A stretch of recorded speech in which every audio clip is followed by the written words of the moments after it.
En 2 ans, une carte s'est retournée. 92% du territoire repris, 15 600 d'hommes réaffectés.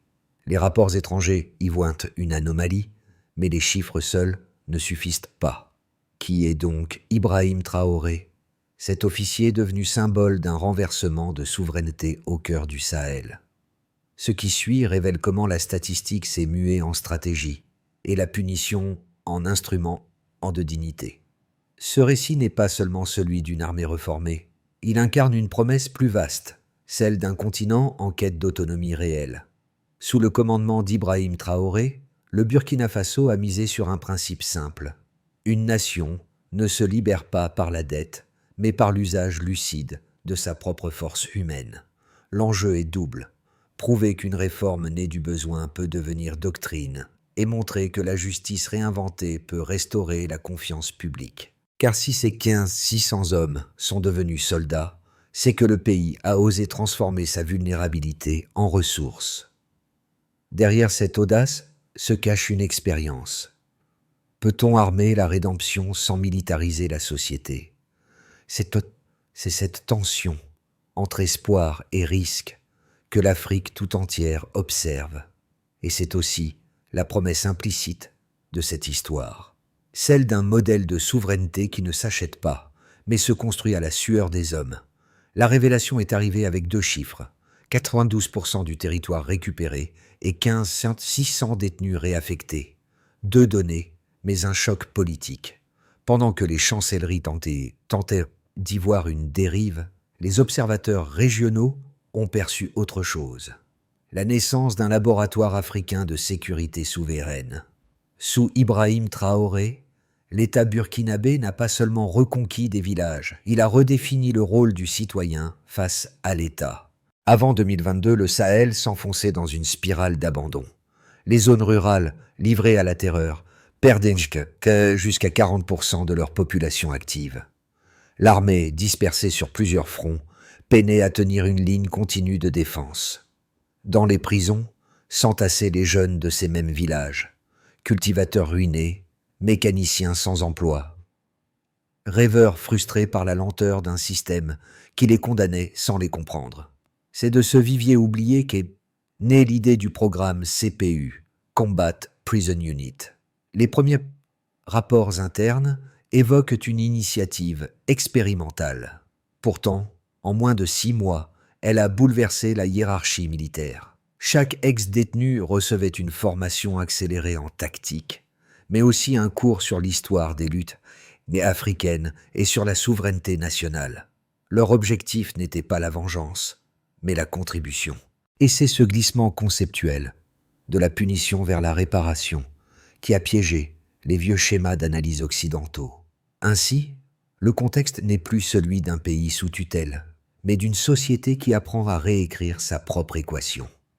Entre discipline et rédemption, entre risque et cohésion, le Burkina Faso se découvre comme un miroir du continent, fragile mais lucide. Et dans cette clarté nouvelle, le nom d'Ibrahim Traoré devient moins un commandant qu'un catalyseur. Pour comprendre la portée humaine de cette transformation, il faut suivre les traces de ceux qui l'ont vécu.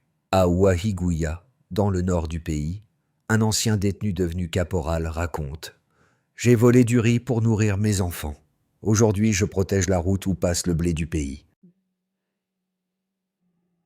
Cette phrase, d'une simplicité déconcertante, illustre la philosophie d'Ibrahim Traoré. Transformer la honte en service. Les premières unités issues du programme CPU furent déployées dans les zones jadis considérées comme perdues.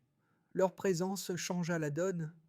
Les habitants qui craignaient les uniformes commencèrent à offrir de l'eau, puis du pain, puis des champs. Ce fut la première victoire, non militaire, mais sociale, car l'uniforme, ici, ne représentait plus la punition, mais la rédemption active. Au ministère de la Justice, certains hésitaient encore. Fallait-il confier des armes à ceux qu'on venait de libérer? Les sceptiques prévoyaient un effondrement. Mais, paradoxalement, les statistiques de discipline restèrent supérieures à la moyenne et des troupes régulières. Les fils de la rédemption, comme on les surnomma, se comportaient avec un zèle presque religieux. L'impact fut immédiat. Une cohésion nationale se forma autour d'un projet inédit. Et ce n'est qu'alors que le reste du monde commença à comprendre qu'il ne s'agissait pas d'une improvisation, mais d'une doctrine. Une doctrine forgée dans la poussière, où chaque erreur coûtait une vie, mais chaque réussite redonnait sens à des milliers d'autres. Et c'est là que l'histoire bascule. Le pari d'un homme est devenu l'expérience d'un peuple. Tout a commencé dans le vacarme d'une salle austère du ministère de la Justice. Un matin de mars, Ibrahim Traoré prononça une phrase qui allait briser un siècle d'habitude. Compilez chaque nom. Aucun homme ne doit rester derrière les barreaux pour avoir survécu à la misère. Le silence qui suivit fut plus lourd que les ordres. En quelques jours, les registres des prisons furent ouverts. À Ouagadougou, à Bobo-Dioulasso, à Koudougou, des gardiens médusés reçurent des listes à contresigner. Le décret ne parlait pas d'amnistie, il parlait de réaffectation. Les couloirs des établissements se transformèrent en couloirs d'instruction.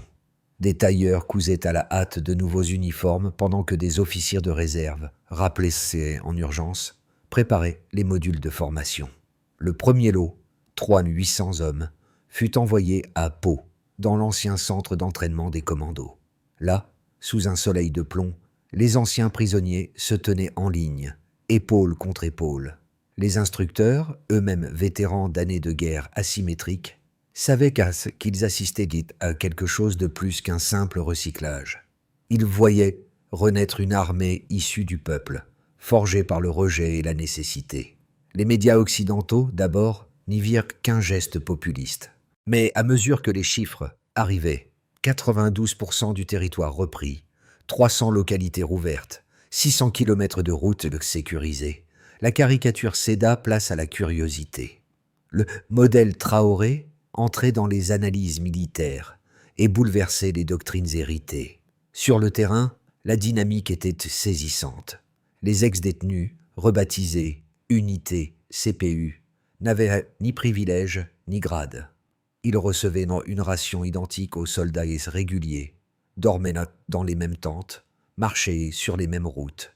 Leur discipline étonnait même les observateurs étrangers. Un sergent confia à un journaliste: « Ces hommes ont connu la honte. Ils ne veulent plus jamais y retourner. » Oh, oh, puis vint le moment décisif. Le premier déploiement opérationnel au nord, près de Djibo. Les CPU sécurisèrent trois villages en 48 heures, sans perte majeure. L'effet psychologique fut immédiat. Le pays comprit que le pari n'était pas une utopie, mais une stratégie viable. Et pour la première fois, dans les rapports de situation du ministère de la Défense, on put lire une phrase inédite. Morale des troupes, en hausse, soutien civil, massif. De cette série d'événements naquit une ligne claire.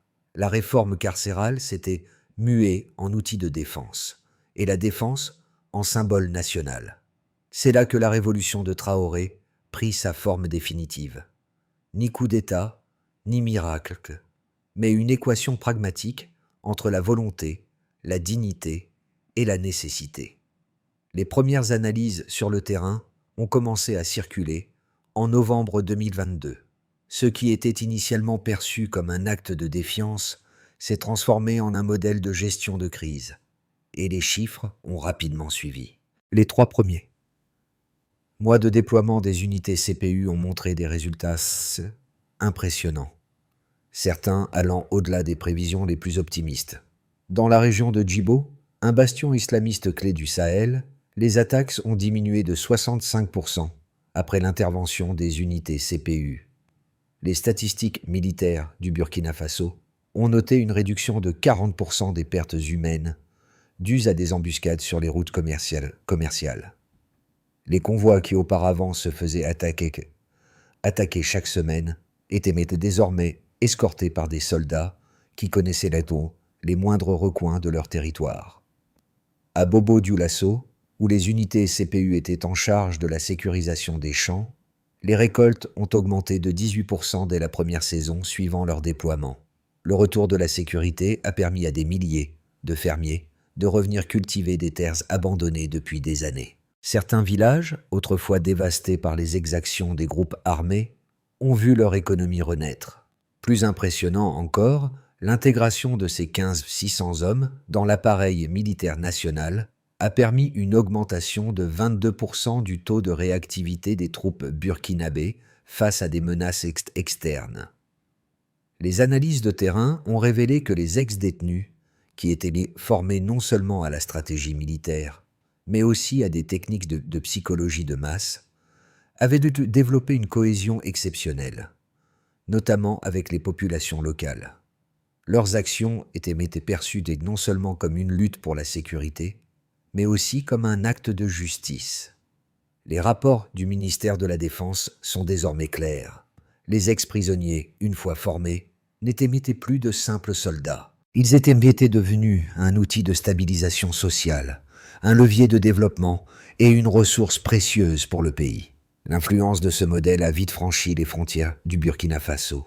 Les États voisins, qui luttaient eux aussi contre des attaques incessantes de groupes djihadistes, ont commencé à s'intéresser à l'initiative. Le Mali, le Niger et même des pays comme le Sénégal ont entamé des discussions secrètes sur la possibilité de mettre en place des programmes similaires. Les grandes puissances, au départ sceptiques, ont été forcées de revoir leur position. Les témoignages venant de l'intérieur du pays sont éloquents. Une nouvelle dynamique est née. Les ex-détenus sont devenus des héros locaux. Dans certaines régions, des statues en leur honneur ont même été érigées. Le succès apparent du programme CPU n'a pas échappé aux critiques. Les partisans d'Ibrahim Traoré, convaincus de la légitimité de la démarche, l'ont défendu comme une avancée vers une nouvelle forme de justice. Cependant, les opposants, tant au niveau local qu'international, ont rapidement soulevé des doutes. D'un côté, ceux qui saluent le programme soulignent que l'initiative burkinabé a redéfini le concept de rédemption. Au lieu de se concentrer sur la répression et la stigmatisation, le Burkina Faso a choisi de faire des prisonniers des acteurs actifs de la société. Cela a permis une réconciliation plus profonde, une réaffirmation de la dignité et une sortie de la pauvreté qui ne se limite pas à des transferts financiers ou des politiques étrangères. Des rapports du ministère de la Défense affirment que ces anciens détenus, rééduqués dans une logique de justice réparatrice, n'ont pas seulement servi dans les batailles militaires. Ils ont contribué à une transformation sociale tangible. Mais les critiques sont nombreuses, et elles ne viennent pas seulement des experts occidentaux. Au sein même du Burkina Faso, certains se demandent si cette initiative ne va pas au-delà des bornes. Certains voient dans la militarisation de la rédemption une forme de dérive autoritaire. On craint que cette transformation des prisons en casernes ne débouche sur une manipulation idéologique qui pourrait briser les fondements de la démocratie naissante. Il y a également une question qui persiste. L'efficacité de cette transformation est-elle durable ? Dans un monde où les institutions internationales et les puissances étrangères continuent de jouer un rôle majeur dans la stabilisation de la région, la question de la souveraineté du Burkina Faso reste en suspens. L'Afrique peut-elle réellement se libérer de l'ingérence étrangère, ou cette autonomie tant vantée est-elle simplement un mirage ? L'histoire nous a montré que les révolutions sociales, bien que puissantes, peuvent parfois aboutir à des dérives quand la légitimité est sacrifiée sur l'autel de la rapidité. Pourtant, le modèle Traoré continue de prospérer. Dans un contexte où l'échec des modèles occidentaux est souvent palpable, de plus en plus de pays africains se tournent incessamment vers cette approche, attirés par l'idée de prendre en main leur propre destin. Le temps dira si cette vision alternative est réellement la clé d'une Afrique souveraine, ou si elle ne sera qu'un épisode transitoire dans une longue série de réajustements politiques. La transformation des unités CPU a été rapide, mais ce n'est qu'au bout de plusieurs mois que la véritable ampleur de leur impact s'est faite sentir. En janvier 2003, Ibrahim Traoré annonça un changement audacieux dans sa stratégie. Ce ne sont pas seulement des soldats, ce sont des ambassadeurs de notre nation. Cette déclaration fit écho dans les rues de Ouagadougou et au-delà des frontières du pays, en Dupont au pays. Ce qui était un simple programme de réintégration devenait un modèle d'intégrité et de force nationale. Le déploiement des CPU dans des zones sensibles, comme le secteur du Sahel central, a révélé la dimension humaine et stratégique de l'initiative. À Djibo, l'unité CPU a stoppé une offensive majeure en moins de 48 heures. Mais ce n'est pas cette victoire militaire qui marqua les esprits. Ce fut la manière dont les ex-détenus interagirent avec les populations locales, non pas comme des libérateurs, mais comme des égaux. Ils n'étaient plus perçus comme les opprimés, mais comme les gardiens d'une nouvelle ère. Les militaires étrangers présents sur place étaient surpris. Jamais ils n'avaient observé une telle symbiose entre les forces armées et les populations civiles. Les CPU n'étaient plus seulement une force militaire, ils étaient devenus un catalyseur pour la paix. À l'échelle régionale, le modèle burkinabé a laissé des traces profondes. Le Sahel, une région constamment marquée par des conflits armés et des interventions extérieures, a vu naître une dynamique différente, portée par l'initiative de Traoré. Les résultats étaient visibles non seulement sur le plan sécuritaire, mais aussi sur le terrain économique et social. Dans les zones de conflit, la réconciliation sociale s'est amorcée grâce à l'implication directe des unités CPU. La reprise des terres agricoles abandonnées par des populations terrorisées a permis une augmentation des récoltes de 22%. Les ex-détenus, intégrés à ce processus, se sont transformés en gardes du corps de la réhabilitation économique du pays. Cela a contribué à une réduction significative de l'insécurité alimentaire et à la croissance de petites entreprises locales. Plus significatif encore fut l'impact sur les relations internationales du Burkina Faso. Les puissances occidentales, au départ réticentes, ont dû revoir leur position face à la résilience du pays. Les États-Unis et la France ont même pris acte des succès de Traoré dans leur rapport, bien qu'ils aient été gardés leur distance, soucieux de la nature politique du projet. Mais ce silence tactique n'a pas freiné l'élan du Burkina Faso. Les chefs d'État de la sous-région ont été les premiers à reconnaître l'efficacité de l'approche de Traoré, et des discussions ont commencé pour la mise en place d'initiatives similaires ailleurs. Les pays voisins, comme le Mali, le Niger et même la Guinée, ont cherché à adapter certains aspects de ce modèle. Cependant, ces adaptations se sont souvent heurtées à des réalités politiques plus complexes. Au Mali, par exemple, la méfiance envers les anciennes puissances coloniales a compliqué la tâche, et la politique intérieure a rendu difficile l'adhésion à une réforme radicale de ce type. Pourtant, l'idée d'une armée née du peuple et au service du peuple commence à faire son chemin dans l'esprit de nombreux dirigeants africains. Mais les défis sont loin d'être terminés pour le Burkina Faso. Les rapports de sécurité révèlent que des groupes djihadistes continuent d'opérer dans les régions frontalières et que la présence militaire, bien qu'intensifiée, ne garantit pas une victoire définitive. Certains analystes craignent que l'engagement des 1500 hommes formés par Traoré ne suffisent pas à éradiquer définitivement les menaces qui pèsent sur le pays. La question qui reste en suspens est celle de la durabilité de ce modèle. En dépit des résultats impressionnants, certains redoutent qu'une militarisation aussi intense ne fragilise le tissu social à long terme. Si l'initiative CPU a permis de répondre à une urgence, certains experts se demandent si elle peut continuer à fonctionner dans un pays dont la stabilité est constamment mise à l'épreuve par des puissances étrangères et des dynamiques internes complexes. Le futur du Burkina Faso, après la mise en place du programme CPU, dépendra largement de la manière dont ce modèle sera intégré et soutenu à long terme. 3 scénarios sont possibles dans les 6 à 12 prochains mois, chacun ayant des implications majeures pour la région, mais aussi pour la stabilité interne du pays. Dans le scénario de base, le modèle CPU s'ancre progressivement dans les fondations de l'État. Dans ce scénario, le Burkina Faso parvient à maintenir une certaine stabilité interne, tout en poursuivant son développement économique. Les unités CPU continuent d'être déployées pour sécuriser les régions frontalières, et les succès économiques locaux alimentent un cercle vertueux de sécurité et de réconciliation. Cependant, ce modèle reste confronté à des défis constants: l'ingérence étrangère, les conflits internes et les attaques sporadiques de groupes djihadistes. À court terme, les avancées seront principalement sociales et économiques, mais la menace terroriste, bien que réduite, n'aura pas disparu. Dans le scénario optimiste, le modèle burkinabé devient une référence continentale. Dans ce scénario, le Burkina Faso devient un exemple pour d'autres nations du Sahel. Les pays voisins, voyant le succès du programme CPU, décident de l'adopter à plus grande échelle, avec des ajustements en fonction de leur contexte propre.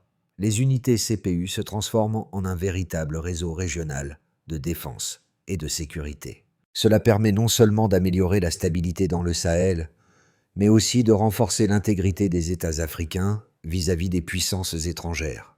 Le Burkina Faso, bénéficiant d'un soutien régional croissant, devient une puissance plus autonome sur le plan géopolitique. Dans le scénario critique, une fragilité politique sous-jacente émerge. Malgré les succès visibles, des tensions internes commencent à apparaître. Le soutien de la population, initialement enthousiaste, commence à se dissiper à mesure que les défis économiques s'accumulent. Les menaces djihadistes, bien que maîtrisées dans certaines régions, prennent de l'ampleur ailleurs. Le modèle CPU, confronté à des limites humaines et matérielles, montre des signes de faiblesse. Les rivalités internes au sein de l'armée et du gouvernement pourraient déstabiliser le processus. Ce scénario représente un retour en arrière, mais aussi un réveil brutal face aux réalités géopolitiques du Sahel. En conclusion, ces trois scénarios montrent que le chemin du Burkina Faso n'est ni linéaire ni garanti.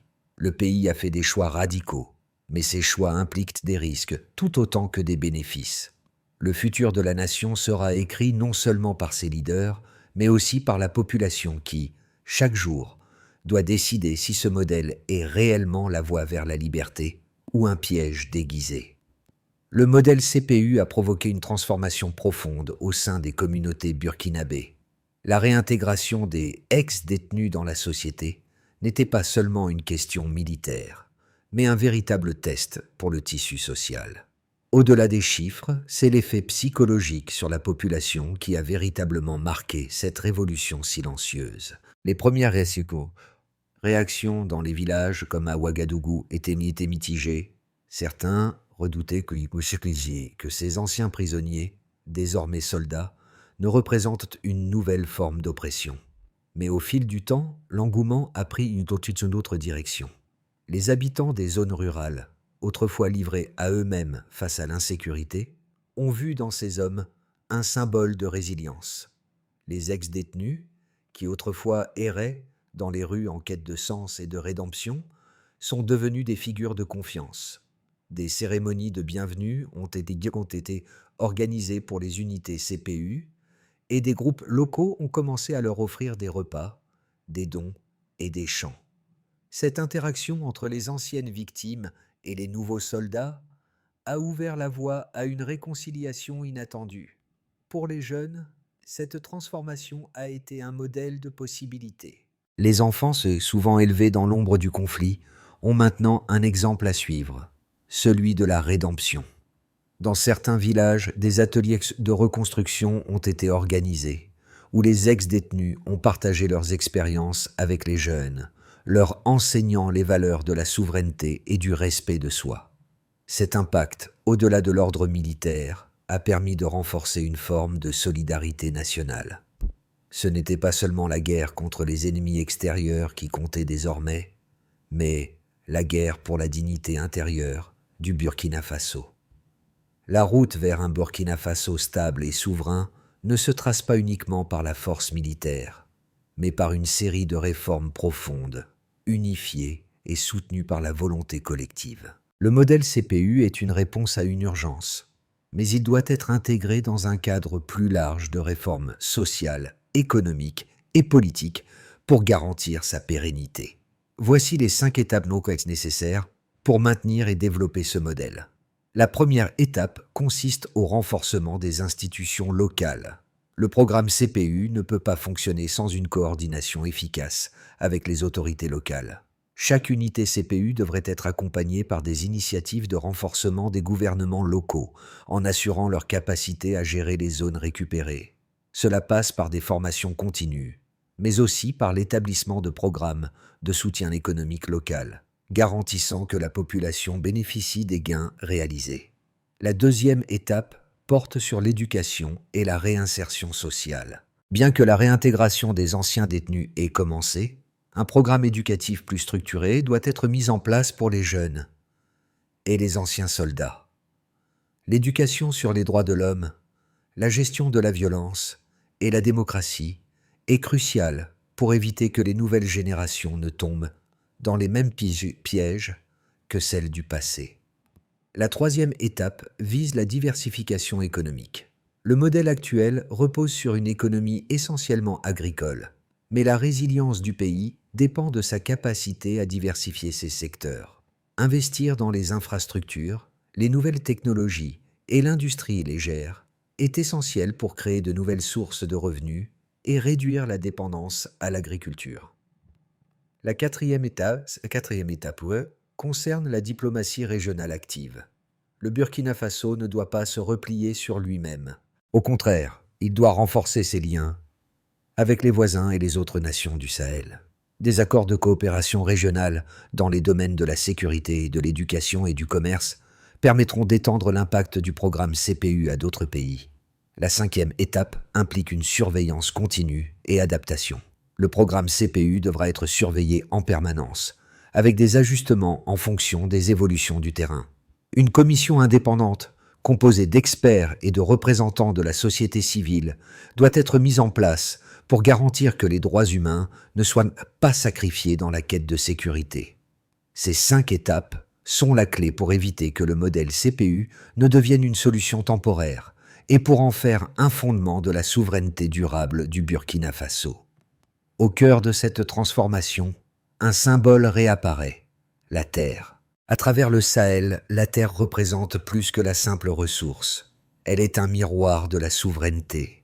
Ibrahim Traoré, dans ses discours, a souvent souligné « Ceux qui cultivent le sol doivent être les gardiens de leur liberté ». Ce message résonne profondément dans le cœur des Burkinabés, car il incarne l'idée d'un retour à l'autonomie, loin de la dépendance et de la soumission aux forces étrangères. Les ex-détenus, qui ont traversé la souffrance et la rédemption, sont devenus ces nouveaux gardiens de la liberté, cultivant non seulement la terre, mais aussi les valeurs de justice, de dignité et de fierté nationale. Les champs qu'ils ont défendus ne sont pas seulement des terres agricoles, mais des symboles de résilience et de résistance. Chaque semence plantée est un acte de souveraineté retrouvée. Chaque récolte, un témoignage de l'engagement de ces hommes à reconstruire un pays qui ne se contentera plus des solutions extérieures. Ibrahim Traoré, à travers cette philosophie, a permis à son peuple de redécouvrir le sens du mot « indépendance », non pas comme une notion abstraite, mais comme une réalité tangible et vivante. Ce retour aux racines, aux valeurs fondamentales du peuple burkinabé, sera l'ultime clé pour assurer la durabilité de cette révolution. Le Burkina Faso, à l'instar de nombreux autres pays africains, se trouve à un carrefour. L'histoire nous enseigne que les révolutions ne se construisent pas en silence. Elles naissent du bruit des révoltes, du martèlement des volontés forgées dans la lutte. Ibrahim Traoré, en prenant un risque énorme, a ouvert une voie nouvelle, mais la route ne s'arrête pas ici. À nous, citoyens du monde, de suivre de près l'évolution de cette expérience. Il ne s'agit pas seulement de soutenir ou de critiquer, mais de comprendre. Le Burkina Faso, par son audace, nous montre que les réponses à la souveraineté ne viendront pas d'ailleurs, mais de l'intérieur. Il revient à chaque nation, à chaque peuple, de déterminer son propre destin. Et cela commence par des actions concrètes. Investir dans l'éducation, encourager l'innovation, renforcer les institutions locales et se libérer des chaînes de la dépendance extérieure. La question était posée. Si le Burkina Faso peut le faire, pourquoi pas les autres? Il est temps de bâtir un avenir où la liberté ne se limite pas à des discours, mais se construit jour après jour par l'engagement de chacun.